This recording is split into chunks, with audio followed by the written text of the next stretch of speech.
ከእግዚአብሔር ጋር መነጋገር ስትጀምር ሁሉንም ትረሳዋለህ። የሚያስጨንቅህን ትረሳዋለህ፣ ክፋቱን ትረሳዋለህ። እሺ ምዕመናን ገባ ገባ እስከሚሉ ድረስ ስልኩንም ከመጀመሪያ በፊት ህልሞቻችሁን በዚህ በኮሜንት ላይ ጻፉልኝና እስከዛ እሱን ትንሽ እየተናገርኩ ልሄድ። ስትጽፉ እንዲገባኝ አድርጋችሁ ጻፉ። በህልም ይሄ ምንድን ነው ሳይሆን እንዲህ አይነት ህልም አይቻለሁ ብላችሁ የምትጽፉት ታውቃላችሁ። የኔን ጸባይ ያው ማለት በህልም ፀጉር ምንድን ነው በህልም እንትን ምንድን ነው ሳይሆን በህልሜ ያየሁት ይሄ ነው ብላችሁ ቢያንስ ከ3 መስመር ባላነሰ ከዛ በላይ ከቻላችሁ መጻፍ ትችላላችሁ። ግን ቶሎ እንዲገባኝ ቶሎ እንዳነባው አድርጋችሁ ጻፉልኝ።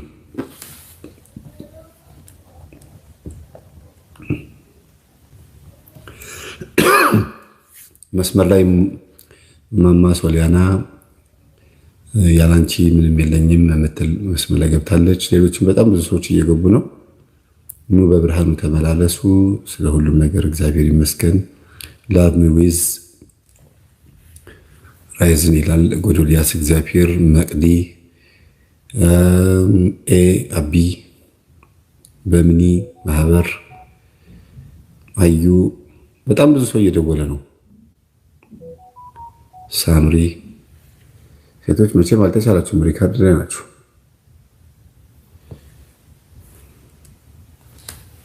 በጣም በፍጥነት ነው የሚሄደው። እንድታዩት ፈልጋለሁ እንዴት እንደሚፈጥን ይሉት እና አንድ ሰው መስመር ላይ ገብቷል። ግን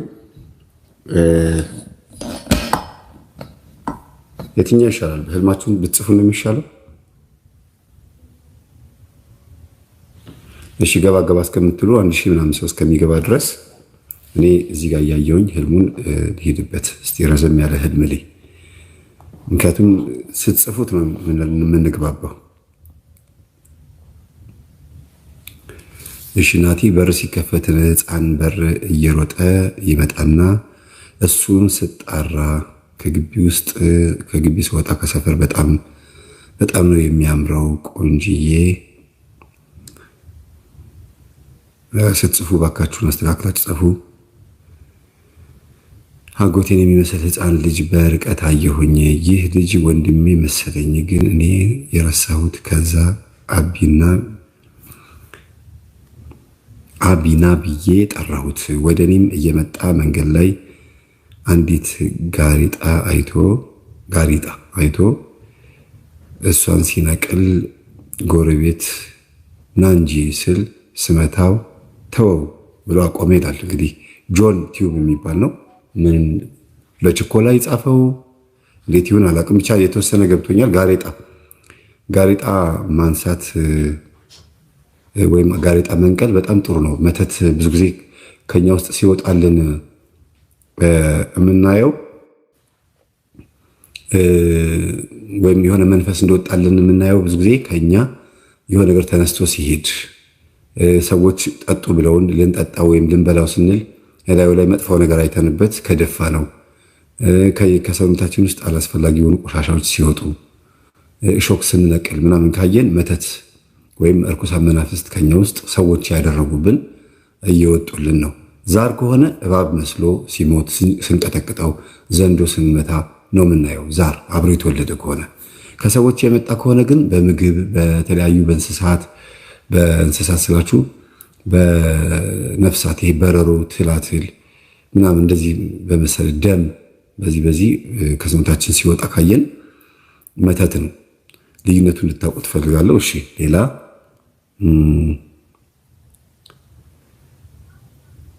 እንግዲህ ቁጥራችሁ 1000 ገብቷል። በህልሜ ትንሽ ውሻዋነች ናቸው ሊነክሱኝ ብለው በአፈር ፈታቸው። ኧረ ተው እባካችሁ። ስትጽፉ አማርኛ በደንብ አድርጋችሁ ጻፉ። እሺ ፊደሉ በደንብ የማይነበበውን አልፌዋለሁ። እንደገና ጽሁፋችሁን ቼክ አድርጉት። በህልሜ ጥርሴን በቆየ በወይራ እንጨት ስፍቅ የማላቃት ሴትዮ ወሰደችብኝ ይላል። ጥርስ መፋቅ በህልም ጥሩ ነው፣ ግን ጥርስ መፋቅ ለቤተሰብ ድጋፍ መሆን እንዲሁም ደግሞ ቤተሰብን መርዳት፣ ማገዝ እነዚህ ናቸው። ግን ደግሞ ከዛ ጎን ለጎን መፋቂያው የወይራም ይሁን የምንም ይሁን ብቻ ጥርሳችን እያጸዳን ከሆነ ያው የተለመደ ነው። ቤተሰባችንን እያስተካከልን ነው። ያንን ደግሞ ከተቀማን ደግሞ ቤተሰባችንን እንዳናስተካክልና እንዳናርም የሆነ የመጣብን ደንቃራ ነገር አለ ማለት ነው።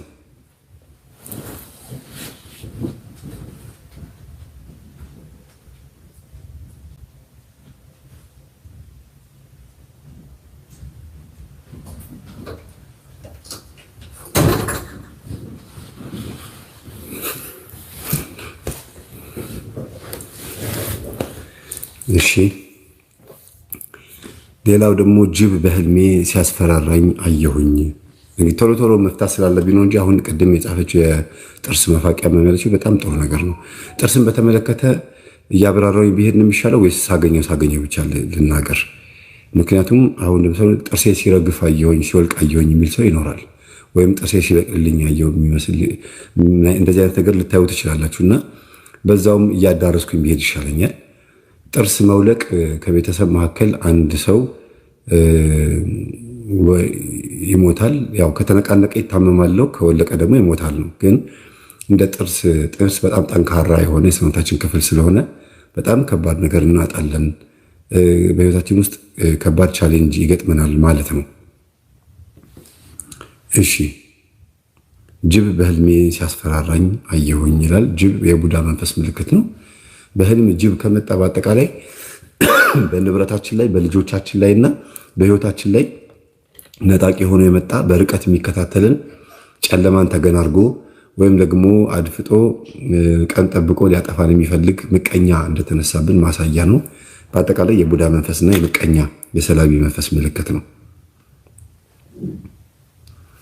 እሺ ቀስ እያልኩ ሄድ። እንግዲህ በቅደም ተከተል ካልሄድኩኝ አስቸጋሪ ነው።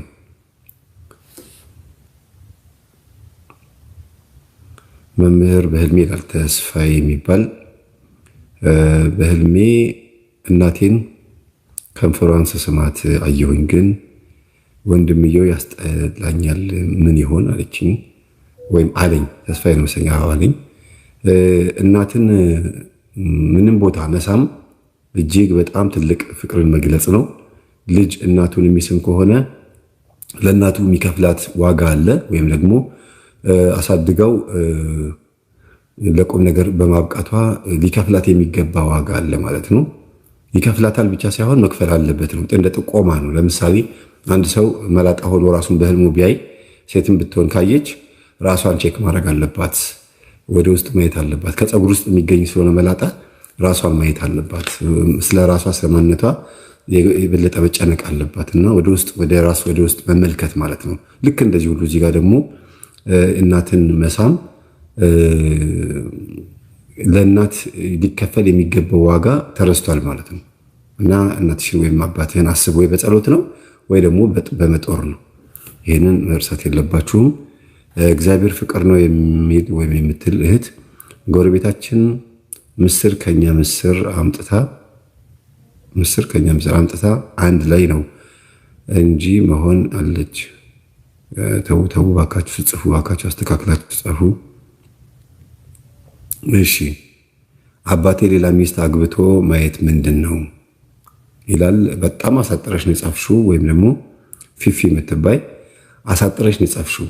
ግን አባት ሌላ ሚስት ካገባ በእናንተ ቤተሰብ ውስጥ እንግዳ ሆኖ የመጣ ሌላ ኃይል አለ፣ ወይም ደግሞ እንግዳ ሆኖ የመጣ ሌላ የሚጋራችሁ የሚቀራመታችሁ ነገር አለ። ለምሳሌ በአባት ከሆነ ብዙ ጊዜ ከልጆች ጋር በተገናኘ አባትና ልጆች ሊነጋገሩበት የሚገባ ትልቅ ጉዳይ አለ ማለት ነው። በአባት ላይ አዲስ እንግዳ የሆነ ሀሳብ ስላለ የግድ መወያየት የሚገባችሁ መፈታት የሚገባው ችግር አለ ማለት ነው። በህይወት የሌላ ከሆነ ደግሞ ከአባት የመጣች አይነ ጥላ ከወንድምሽ ወይም ደግሞ ከተለያየ ሰው ከአባት የመጣ አይነ ጥላ በተዘዋዋሪ መንገድ ወደ አንቺ ወይም ወደ አንተ ገብቷል ማለት ነው። እና አባት ሌላ ሚስት ሲያገባ ማየት በህይወታችሁ ውስጥ ያላችሁን ሀብት ሊካፈል የሚችል ወይም ደግሞ በእናንተ ኑሮ ውስጥ የእናንተ የሆነውን ነገር ሊጋራ የሚችል ሌላ ኃይል መጥቷል ማለት ነው። አዲስ የሆነ እንግዳ የሆነ ነገር አለ። ውይይት ያስፈልገዋል። በህልም እርቃኔን ከሰውየው ጋር መናገር መብርሃን የሚል ዩቲዩብ ጥር ምጥን አጋር የጻፈችው በህልሜ ጥቁር ድመት ይላል። ደግሞ ኤልዳና የምትባል ኤልዳና የኪድዬ ልጅ በህልሜ ጥቁር ድመት እጆቼን ልትበላኝ ስትታገለኝ በስላሴ ስም እያልኩ በድንጋጤ ነቃሁኝ። ምንድን ነው አለች። እንደዚህ ግልጽ ያለ 2 መስመር ደስ የሚል አጻጻፍ ስጽፉ ጥሩ ነው። ምክንያቱም አጻጻፉን ግልጽ ነው፣ አላጠርም።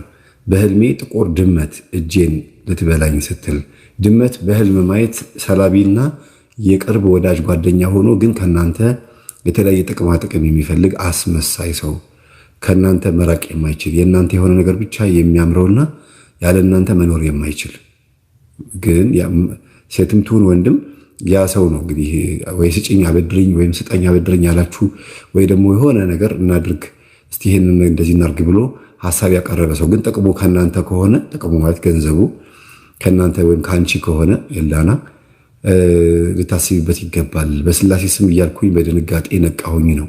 በስላሴ ስም ብሎ መጥራት በጣም ጥሩ ነው። መጸለይ እንዳለብሽ ነው የሚያሳየው። ጥቁር ድመት መሆኑ ደግሞ ድመት የሚለውን ባህሪ ይዞ ግን ከሆነ ጊዜ በኋላ ባህሪውን የቀየረ ጸባይ ወይም ጓደኛ ማለት ነው። ድመት ነው፣ ለማዳ ነው፣ ቤት ውስጥ የሚኖር ነው። ግን ደግሞ ያው ጥቁር መሆኑ ጠላት ሆኖ እንደሚነሳ ማሳያ ነው እና ድመት መቧጨር፣ መናከስ የቅርብ ወዳጅ ጓደኛ ጸብ ነው። እሺ መምህር ይላል ባሌ በጣም ተቸገረብኝ። ቀን ምንድን ነው ተቸገረብኝ? ቀን ራቁቱን ከዋለ ማታ ሲጫነው ሲያቃዥ ነው የሚያድረው። እኔ ህልም እኮ ነው ያልኩት። እባክሽን የኔ እህት ኤፍ ዋይ ደግሞ ስምሽንም ራሱ አሳጠረሽ ነው። እሺ ለማንኛውም ቀን የሚውልበት ቦታ ማታ የሚያቃዠው ከሆነ ራት የሚበላው ቤትሽ ከሆነ በሚበላው በሚጠጣው ላይ ጸበል በማድረግ ከተኛ በኋላም ደግሞ ጸሎት መጽሐፍ ፊቱ ላይ እንደዚህ አርጎ በማማተብና አንሶላው ላይ አልጋው ላይ ጸበል በመርጨት ጧት ወይም ማታ ማታ ከመምጣቱ በፊት ጸበል በመርጨት ባለቤትሽን መታደግ ትችላለሽ። ከዛ ውጪ የሚሰማሽና አብራችሁ የምትጸልይ ከሆነ ደግሞ ማታ ማታ መልካ ሩፋኤል ጸልዮ ይተኛ። ረጅም ሰዓት ሰግዶ ከተኛ እንቅልፍ ይወስደዋል። እሺ ወደ ጽሁፉ በኋላ እንመለሳለን። አንድ ስልክ ጥሪ ልቀበል።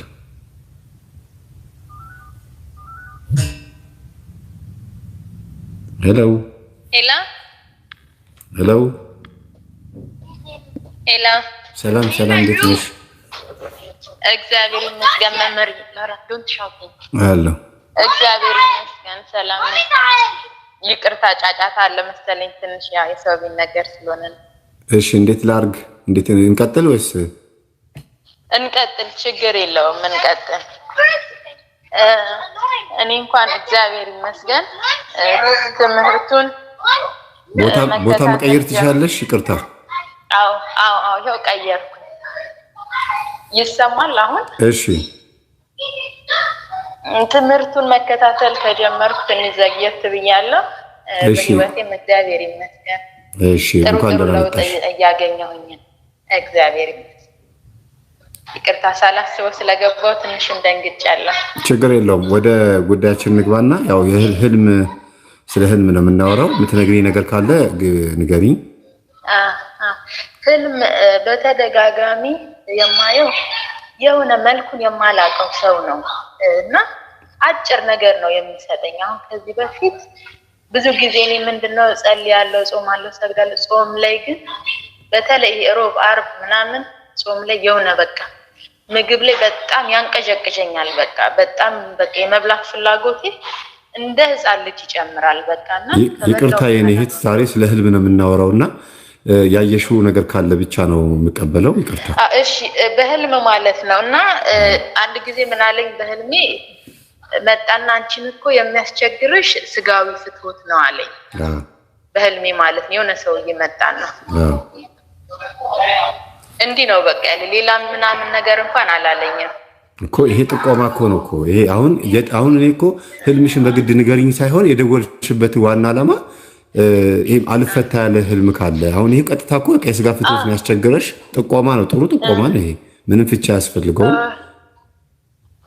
ኦኬ እሺ፣ አመሰግናለሁ። እሺ ቆይ መምህር አልጨረስኩኝ። እሺ አንድ ጊዜም ደግሞ እንደዚህ በህልሜ ምን አየሁ? ስማምቦት በኋላ ትደውዬ ነይት። አይ መስመሩን አላገኘውም፣ ይቅርታ መምህር። ሀሳብሽም አልተሰበሰበም ወይም ደግሞ ስትደውይ ሳትዘጋጂ ነው የደወልሽው? አይደለም ተዘጋጅቻለሁ። ልጆቹ የሆነ ሰዓት ላይ በቃ አስቸገሩ፣ ለዛ ነው። እና አንድ ጊዜም ደግሞ እንደዚሁ በህልሜ ምን አየሁኝ?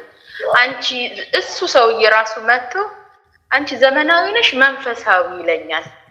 እና ዘመናዊ መንፈሳዊ ምለዋለሁ። በቃ ይሄንን ጥያቄ ነው የሚጠይቀኝ፣ እኔም ይሄንን ነው የምመልሰው። ጥሎኝ ይሄዳል ማለት ነው።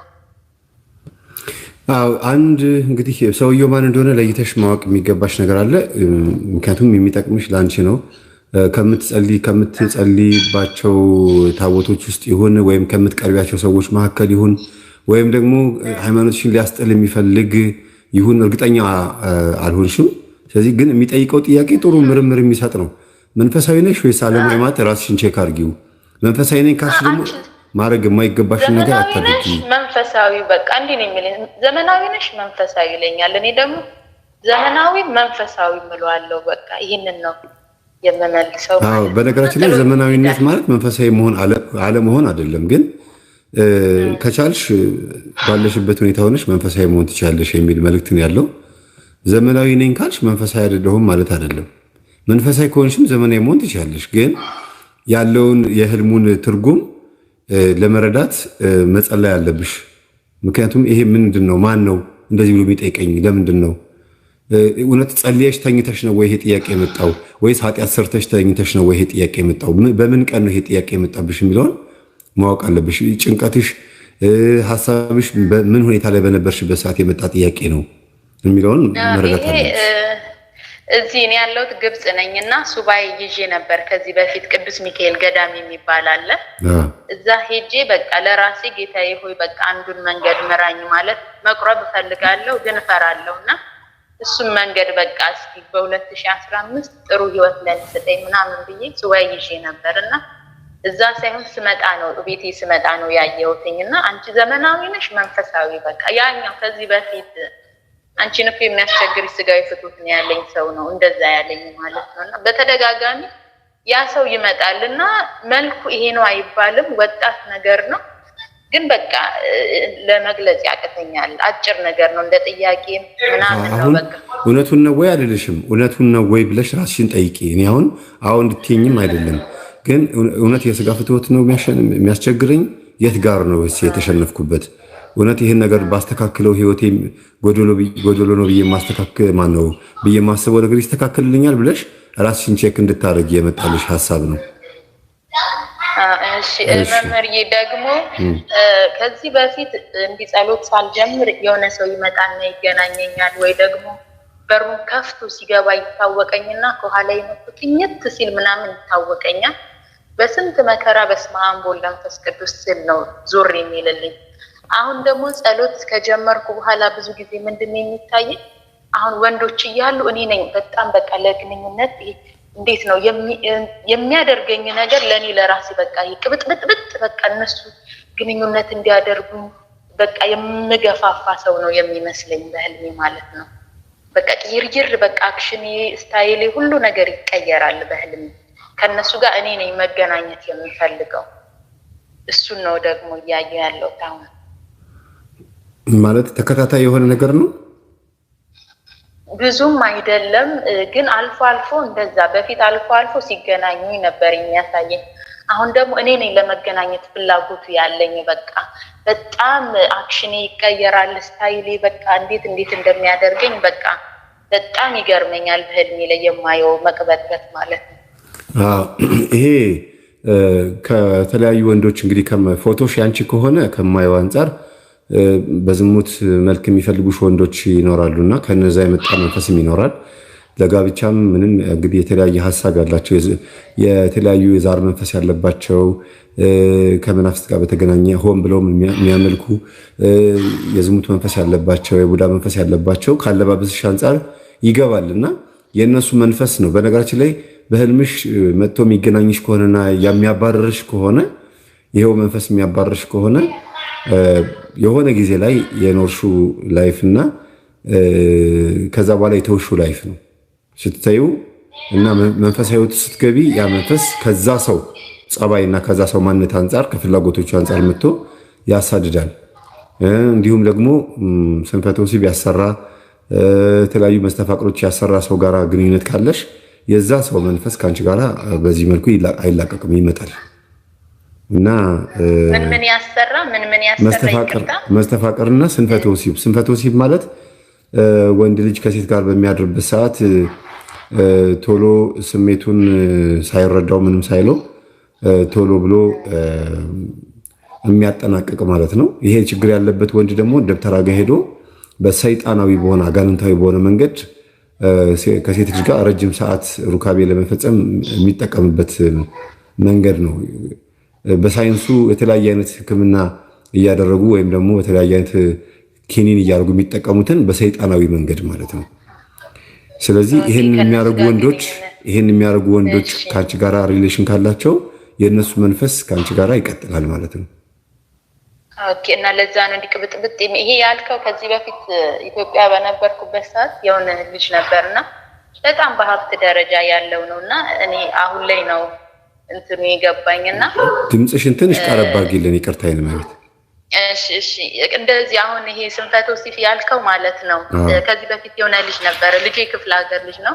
የተዋወቅነው አዲስ አበባ 4 ኪሎ ነው ተወልጄ ያደግኩት እና መኪና የሆነ ብቻ በእንትን የመጣው የሆነ የሚያስጨርሰው ነገር ነበር። አዲስ አበባ ላይ ከተዋወቀን ብዙ በቃ እንዲህ ሰው ሲያየኝ የሚወደኝ አይነት ሰው ነኝና ተግባባን። ምንም ነገር ከኔ ጋር ምንም አይነት ግንኙነት ማድረግ አይችልም ማለት ነው እና እኔን ደግሞ ይወደኛል ማለት ነው እና ብዙ ጊዜ አንቺ ከሄድሽ በኋላ ነው ስሜት የሚመጣው። እኔ እወድሻለሁ ይላል። እኔ ደግሞ ንብረት በጣም ብዙ ስለነበረው ልቀርበው ነበረ እና ብዙ ጊዜ እንትኑ ነገሮቹ ለወሲብ የሚነሳሳለት መጠጥ ሲጠጣ ነበረ፣ አልኮሎች ማለት ነው፣ ቦልካ ምናምን ሲጠጣ ነው እና እንደዛ ጠጥቶ ግንኙነት ጋር ማድረግ እንደሚፈልግ ነበረ የማውቀው። እኔም አብሬው ጠጣ ነበረ እንጂ በዚህ መንፈስ ጠርጥሬው አላውቅም። በመጠጥ እንደሚነሳሳለት ነበር የሚነግረኝ። አዎ ያው ዞሮ ዞሮ ነው አድርጓል ብዬ ባልደመድምም እንዲህ አይነት መንፈስ ያለበት ሰው ከአንቺ ጋር የሆነ ላይፍ ካሳለፈ ይሄ የማይቀር ነገር ነው። ያሳድዳል፣ ያባራል በህልም እንዲሁም ከርቀት ሴት ልጅ በጣም ውጥር ያለ ልብስ ለብሳ ለቡዳ የሚያጋልጥ ፀጉር ወይም ደረት ላይ ጡት ምናምን እንደዚህ አይነት ሆና የምትሄድ ከሆነ ቡዳ መንፈስ ስለሚገባ ማታም ሰላማዊ ስሜት አይሰማትም። ያው መንፈስ ያሰቃያታል፣ እየመጣ ይገናኛቸዋል። ትልልቅ እናቶችም ጭምር ማለት ነው። በጣም በሚያሳፍር መልኩ እናቶች እድሜያቸው ራሱ ከ50 ዓመት በላይ ከ40 ዓመት በላይ የሆኑ እናቶች ራሱ ይሄው ነገር እስከ ትልቅ እድሜያቸው ድረስ ይቀጥልባቸዋል። ለምን? መንፈስ ስለሆነ ነው። የዝሙቱ መንፈስ አብሮ ይኖራል ማለት ነው። በልጅነት የገባም ቢሆን አብሮ ይኖራል። ስለዚህ የዚህ ነገር መፍትሄው ማታ ሰግዶ መተኛት፣ ስጋን አድክሞ መተኛት ነው ትልቁ ነገር። ስጋን ስታደክሚው እንደዚህ አይነት መንፈስ መጥቶ እንትን አይልም፣ አይገናኝም። ምክንያቱም ላብሽ አያስጠጋውም። አይ ልክ ነው። እኔ ጸሎት ሳልጀምር መጥቶ ነበር ይገናኘኝና አሁን ጸሎት ከጀመርኩ በኋላ ደግሞ እኔ መገናኘት ስፈልግ ምንድን ነው እሱ እኔ እንትን እላለሁ የምፈልገው ነገር ነው ይሄ እኔ ያመጣሁት ምንድነው ብዬ ለራሴ በቃ እስኪ መምህርን እግዚአብሔር ፈጥሮ ካገኘው እናገራለሁ ብዬ እንትን አልኩኝ ማለት ነው። አመሰግናለሁ። እንግዲህ እኔት ወደ መፍትሄው አንዴ ልግባልሽና እንሰነባበት። ዛሬ ብዙ ሰው ማስተናገድ ስላለብኝ ነው። እሺ መምህር።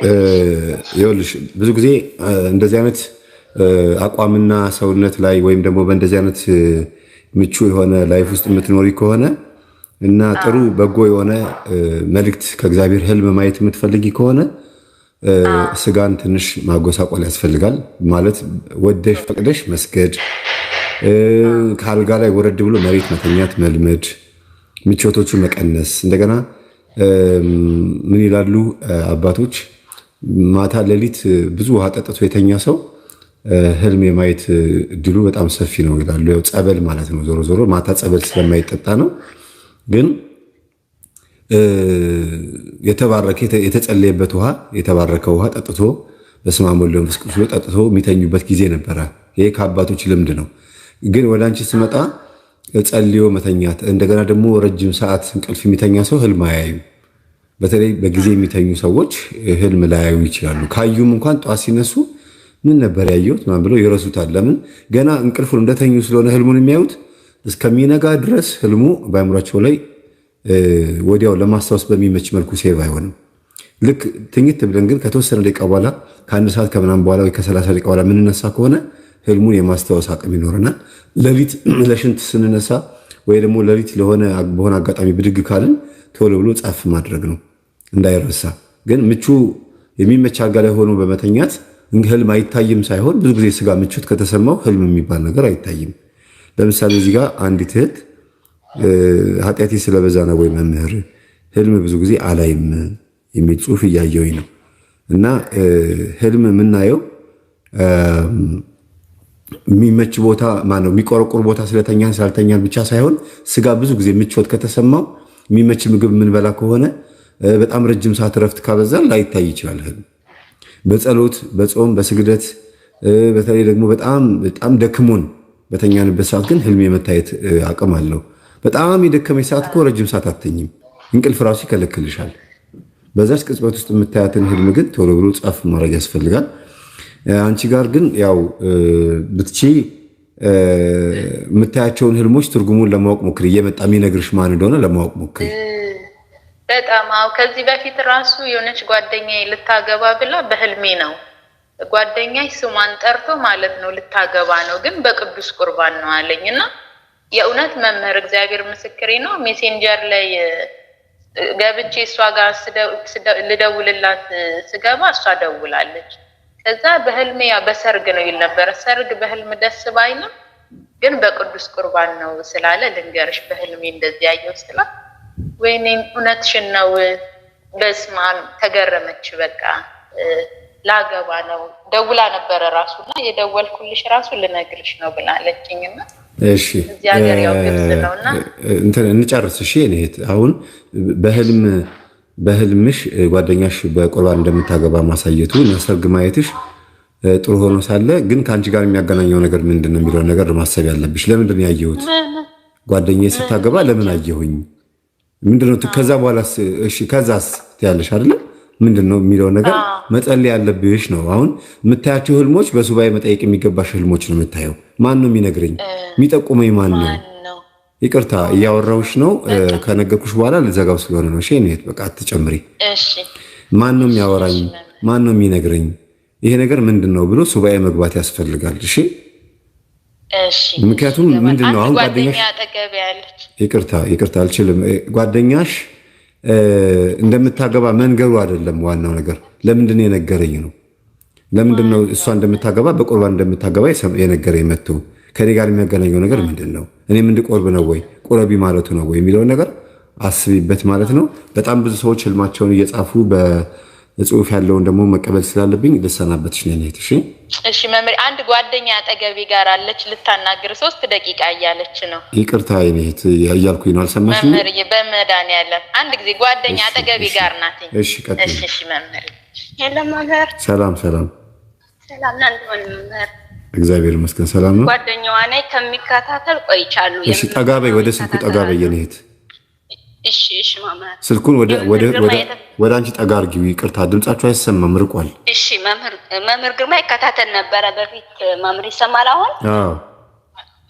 እና እኔ ብዙ ችግር ደርሶብኛል በፊት እዚህ ሀገር 7 ጊዜ ኮመት ቀርቻለሁ ነው የሚባለው። ብዙ ጊዜ ኮመት ይከታተለኛልና ስደት ከመጣሁ 7 ጊዜ ኮመትኛሉ በፊት ይሳል በእውን ማለት ነው። 7 ጊዜ ኮመትኛሉ በፎቅ ለጸደፍ እና ከዛ ደግሞ ባህር ውስጥ መኪና ተከታታሉ ማለት ነው።